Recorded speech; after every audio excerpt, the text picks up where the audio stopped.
Hello, hello, educational stories. I love storytelling. So remember, all of our content is based on pre-educating. We want to pre-educate our clients. However, we don't want them to all be boring posts, right? And one of the ways that we can basically shock our news feed, shake shit up, is with storytelling. So when you're creating this content, what you want to envision is when your reader is scrolling through Facebook or Instagram and they see your post, they start to feel like they're reading a book. So you're going to use lots of sensory images, like physical touch, taste. What are they feeling? What are they thinking? You're going to write it in story format. And basically, what you're going to do is sprinkle in little bits and pieces of educational material of your pre coaching so that subconsciously they're learning how your studio works and operates. So, what this could look like is telling a story about, your favorite client. What I like to do is most of us have favorite clients or we had a really awesome experience.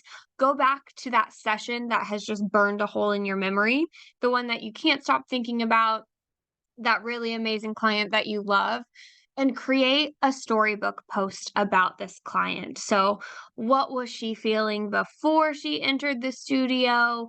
What were the conversations happening during? What was the reason behind the session?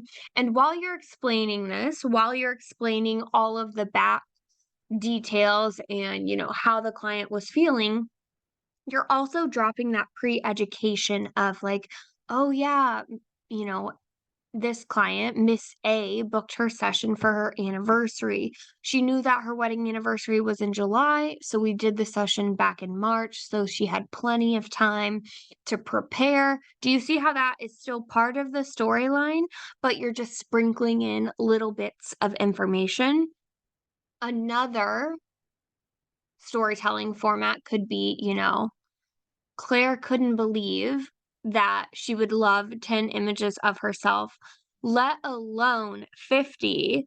We giggled the entire time at the reveal because she kept saying, "Oh my gosh, I can't believe I'm upgrading to the 50 image album.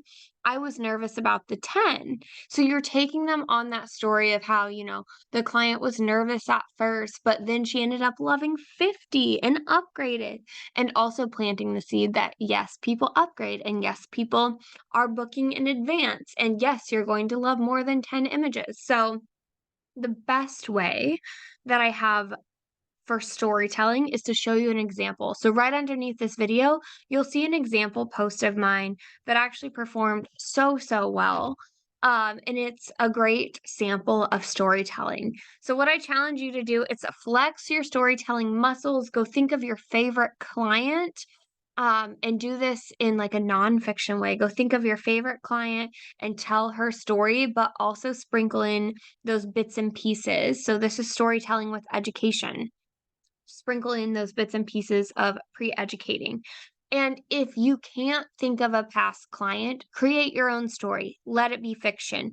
It can be loosely based off, how you would desire a session to be. So, I'm attaching the sample post below this. Practice your own storytelling. Feel free to post it in the Facebook group and let us know how it felt, if it felt kind of stretchy on your writing muscles, or if it was a fun break from the regular, here was a great babe today. It was fun. Allow yourself to dream big, really plant the seeds of they're reading a book, they're getting into the zone. Cue the music, okay? Have fun with it.